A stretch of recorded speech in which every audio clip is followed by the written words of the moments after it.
చేతులు ఆడటం లేదమ్మా. ఎవరన్నా వచ్చారని చూడు బాస్.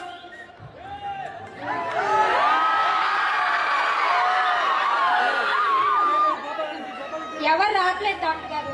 ఎవ్వరూ రాలేదా? ఎవ్వరు రారమ్మా. బోర్డు పాత పడిపోయింది, బోర్డు రాయిరా కొత్తగాని నేను పెయింటర్ చెప్తే వైకుంఠం క్లినిక్ అని రాయమంటే వైకుంఠానికి దారి అని రాశాడు. బయట రోడ్డు మీద ఎవరైనా నడుస్తూ వస్తున్నారేమో, వెళ్ళి లాక్కొని రా బలవంతంగా.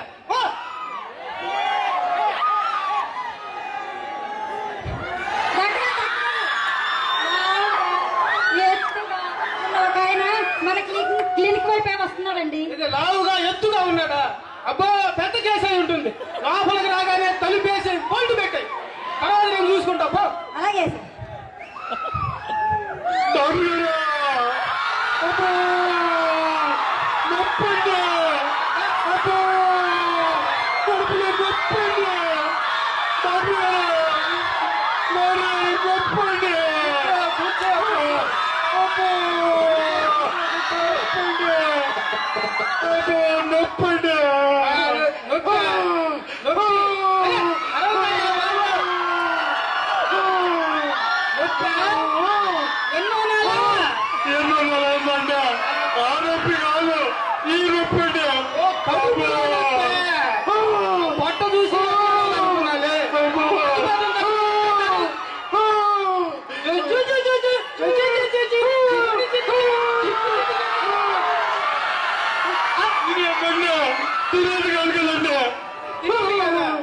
దూరంగా ఉన్నమ్మా. ఇద్దరిని నవ్విలా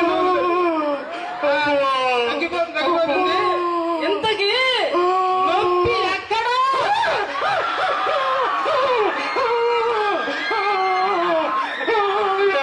కొట్టారు కాబోయిందము.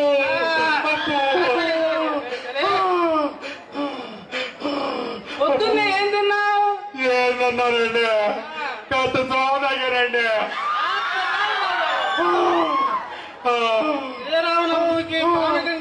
తమ్ముడు కలిపినంత బాగావు కదయ్యా. సరే తర్వాత ఏముందండి, రాత్రి మా ఆవిడ చపాతీలు ఉంటే మిగిలిపోతే డస్ట్బిన్ లో మారేసావా? లేదండి, ఇంట్లో కొత్త ఒక వేసుకొని తిన్నారండి. ఈ డస్ట్బిన్ లో వేసావా? తర్వాత ఏముందండి, ఆ తర్వాత ఓ చిన్న గలాసుడు కాఫీ తాగారండి.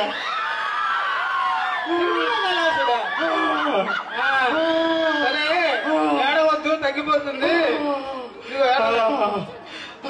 నర్స్ ఆ నేపాల మంత్రం ఉడేయమ్మా. అలాగే బాబు, కాస్త నోరు తెరవయ్యా. డాక్టర్ గారు, ఈయన నోరు మన మున్సిపాలిటీ డ్రైనేజ్ ఓపెన్ చేస్తే ఎంత కంపు కొడుతుందో అంత కంపు కొడుతుంది డాక్టర్ గారు. బాబు ముఖం ఎప్పుడు కడిగా? ఎప్పుడంటే పోయి సంక్రాంతికే కదండి. మళ్ళీ కడగలేదా? మళ్ళీ సంక్రాంతి రావద్దండి. త్వరగా మాత్రం వేసాయి వేసాయి. కొత్తయ్యా?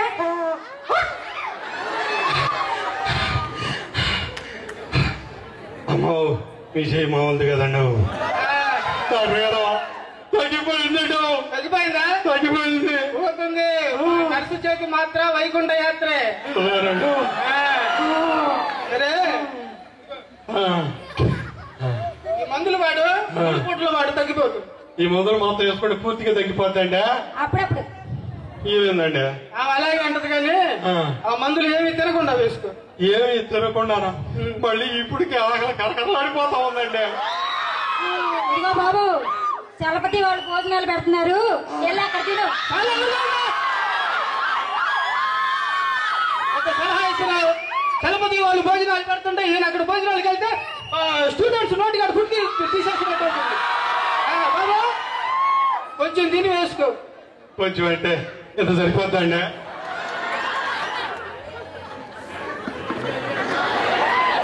ఏందండి ఇదే? నా కంచం పక్కన పడ్డ ఈకలు వెతుకులా తెలియదు. ఈ తిరిగి బతికేదంటే ఏంది ఇంత నీ కంచం పక్కన పడ్డ మెతుకులు అంత ఉన్నాయా? ఫుడ్ ఒక వారం రోజులు నా ఫ్యామిలీకి ఫుడ్. సరే కానీ కొంచెం తిను. డాక్టర్ గారు రోగం తగ్గించారండి. మీరు రుణం తీసుకోలేరండి.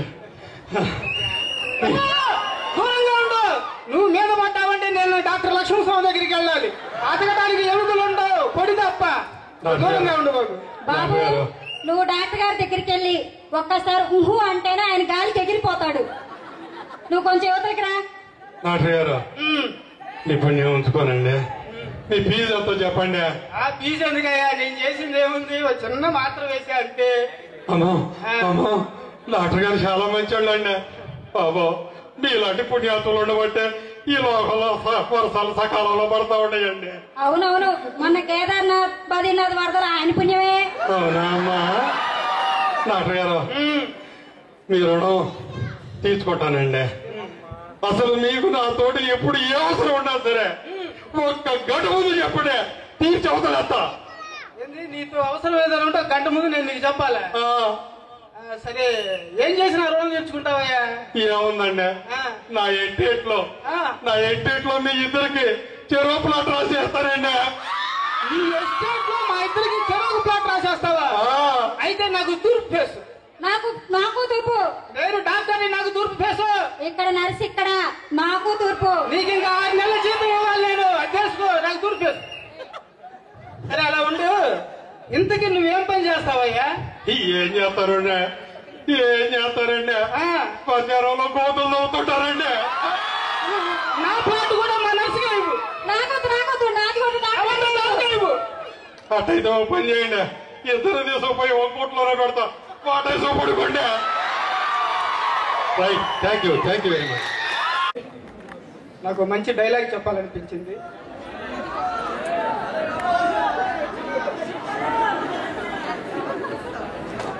ప్రపంచ దేశాల్లో అన్ని జాతీయ జెండాల మధ్య మన జాతీయ జెండా చూస్తే మనకు ఆనందంతో ఉప్పొంగిపోతాం. ఆ జాతీయ జెండా రెపరెపలాడుతూ ఉంటే మన ఒళ్ళు పులకించిపోతుంది. దాని రెపరెపల మధ్య మనం ఆనందాన్నే చూస్తున్నాం కానీ ఆ రెపరెపల వెనుక ఉన్నటువంటి అర్థాన్ని, నిజమైన అర్థాన్ని మనం తెలుసుకోలేకపోతున్నామన్న దాని మీదే ఈ డైలాగ్. ఎర్రకోటపై మువ్వన్నెల జాతీయ జెండా గాలికి రెపరెపలాడుతుంటే దేశ సౌభాగ్యాన్ని చూసి ఆనందంతో పరవశించిపోతుందనుకుంటున్నాం. కాదు, అవినీతి పరులు, గజ దొంగలు గద్దెనెక్కి పాలిస్తుంటే జాతి దౌర్భాగ్యాన్ని చూసి అది భయంతో గజ గజ వణిగిపోతుందని తెలుసుకోలేకపోతున్నాం. అశోకుని ధర్మచక్రం ఉండవలసింది జాతీయ జెండా మీద మాత్రమే కాదు, ప్రతి భారతీయుడు గుండెల్లో ఉండాలి. Thank you sir.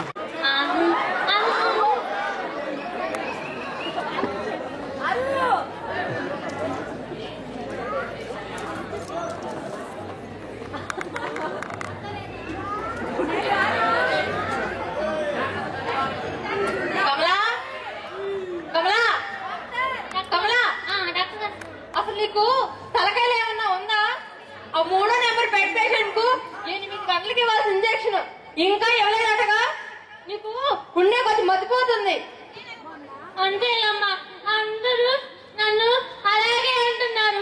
మొన్న తలనొప్పిగా ఉందని సిటీ స్కాన్ తీసి న్యూరాలజిస్ట్ చూపిస్తే వాళ్ళు కూడా నీ తలలో ఏమీ లేదని చెప్పి తల్లో ఏమీ లేదంటే ఏ జబ్బు లేదని కానీ లోపల బ్రెయిన్ లేదని కాదు. అందుకే నీలాంటి వాళ్ళకి తల మోకాల్లో ఉందంటారు. అమ్మగారు అయితే మోకాళ్ళు స్కాన్ తీసుకుంటారండి. వెళ్ళి సంతానలక్ష్మి రమ్మను వెళ్ళు. అమ్మా ఇక్కడ సంతానలక్ష్మి అంటే మాట్లాడతాను, కూర్చో. ఏం మాట్లాడతాను? ఏంటి బాధ? ఏం చెప్పాను కదా మేడం, సంతానలక్ష్మి మా వాళ్ళు నాకు ఏమంటా పేరు పెట్టారో కానీ ఈ సంతానం కోసం హాస్పిటల్ చుట్టూ తిరగడం చచ్చిపోతున్నా. సరే అమ్మా సంతానం, పోయిందలా నేను 5వ తారీఖు నుండి వాడమని ఇచ్చిన మందులు ఉన్నాయి కదా, అవి వాడావా? ఏం వాడటం డాక్టర్, నేను వాడిన మందు లేదు, తిరిగిన హాస్పిటల్ లేదు. నాకు మాత్రం ఫలితం అలా నిరా సంతానం, ఈ నెల ఇంకొన్ని కొత్త మందులు రాసిస్తాను, అవి వాడు చూడు. ఏం వాడటం డాక్టర్, మా ఇంటి చుట్టుపక్కల వాళ్ళంతా మొండ కొత్తగా పెళ్లి చేస్తున్నారు. నాలో వేయకముందే ఆఖరికి ఆ టీవీ సీరియల్ కూడా 4 ఎపిసోడ్లు కాకముందే రాత్రి పెళ్ళై 5 సంవత్సరాలైంది. నాకెప్పుడో భాగ్యం డాక్టర్. చూడమ్మా సంతానం, ఏంటి చూడమ్మా, అమ్మా అమ్మా అని జాత పిలిపించుకోవడమే కానీ ఒక బిడ్డ జాత పిలిపించుకునే భాగ్యం ఉందా డాక్టర్? బాధపడకు సంతానం, ఈ నెల కొన్ని కొత్త మందులు రాసిస్తానన్నాను కదా, అవి వాడి ఒక నెల తర్వాత కనిపించు. అలా బాధపడకు. సరే డాక్టర్, వస్తాను. కమలా, అక్కగారు మగలు స్కాన్ తీసుకుంటారా? అబ్బా నీ మోకల్ స్కానింగ్ నువ్వును. వెళ్ళి నెక్స్ట్ పేషెంట్ మీరే రమ్మను. మీరంటే ఎవరమ్మా ఇక్కడ? డాక్టర్ గారు చూస్తున్నారా? నమస్తే డాక్టర్. నమస్తే అమ్మా, మీరా కూర్చో. ఏమా మీరా బాగున్నావా? అదేనండి, బాగుంటే సింపుల్ గా ఈ చీర ఈ పిచ్చిదండ వేసుకొని ఎందుకు వస్తాను? అదే మొన్న కొన్నానే బ్లూ కలర్ బనారస్ చీర, అది కట్టుకురాకపోయానా? మొన్న చేయించుకున్న రవ్వల గాజులు అవి వేసుకొని వచ్చేదాన్నేగా. సరే అమ్మా మీరా, ఎందుకు నీ బాధ ఏంటి? ఏం చెప్పమంటారు డాక్టర్? అదే పోయిందలా, అదే మామిడి పిందెలా గ్రీన్ కలర్ చీర కట్టుకొని వచ్చా చూడు. అప్పటి నుంచి అసలు ఒకటే తలకాయ నొప్పిగా ఉందంటే మీరేమో టాబ్లెట్స్ రాసిచ్చారు, అసలు ఏమాత్రం తగ్గలేదండి. మళ్ళీ పోయిన వారం అదే వైలెట్ కలర్ చీర కట్టుకొచ్చా చూడు, అప్పుడు తలకాయ నొప్పి అంటే ఏవో టాబ్లెట్స్ రాసిచ్చారు, అస్సలు ఏమాత్రం తగ్గలేదు. కొన్ని టెస్టులు కూడా చేయించానండి, పర్లేదు కానీ అదే మొన్న మీ చెల్లెలు పెళ్లికి వచ్చానే క్రీమ్ కలర్ చీర కట్టుకొని, అప్పటి నుంచి అబ్బా ఒకటే కళ్ళంతా పీక్కుపోతున్నాయండి. అమ్మో బెడంటారా, చెప్ప పనే లేదండి. ఏమన్నా స్కానింగ్ ఏమన్నా తీయించమంటారా మేడం? అమ్మా మీరా, నీ బాధ నాకు అర్థమైందమ్మా. నీకు ఒంట్లో ఏ జబ్బు లేదు, నీకు కళ్ళలో ఎందుకు పీకిపోతున్నాయంటే పెళ్లిళ్ళలో నీ చీరను అందరూ చూస్తున్నారో లేదో, ఏమనుకుంటున్నారో అని అటు ఇటు చూడటం వల్ల నీకు కళ్ళలో పీకిపోతున్నాయి అంతే. తగ్గిపోతుంది అమ్మా. మా మీరా మెండప్ అంటావా? ఏమీ లేదమ్మా. అమ్మోరు దిగేసినట్టు అన్ని నగలు దిగేస్తే మెండప్ రాకి ఇంకేం వస్తుందమ్మా. మా మీరా ఒక పని చేయి, నువ్వు నీకున్న నగలన్నిటిని స్టెప్ బై స్టెప్ పెట్టుకుంటూ వెళ్ళావు అనుకో, నీకు మెండప్పి ఉండదు, మెడ అలవాటు పడిపోతుంది, నీకే బాధ ఉండదు. ఏమంటావమ్మా మీరా?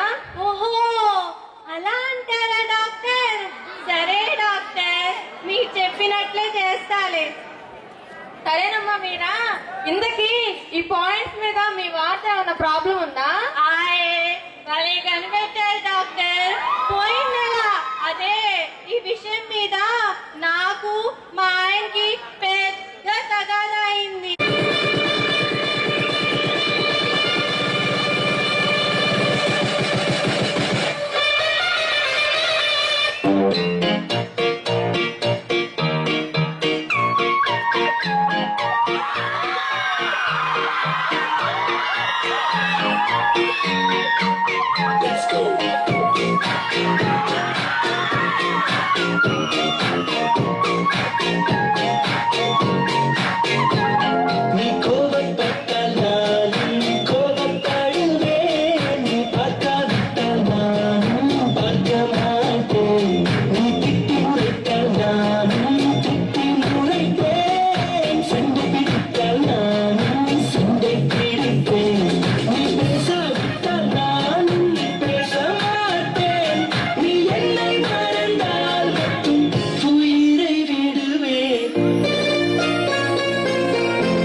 One, two, three, four.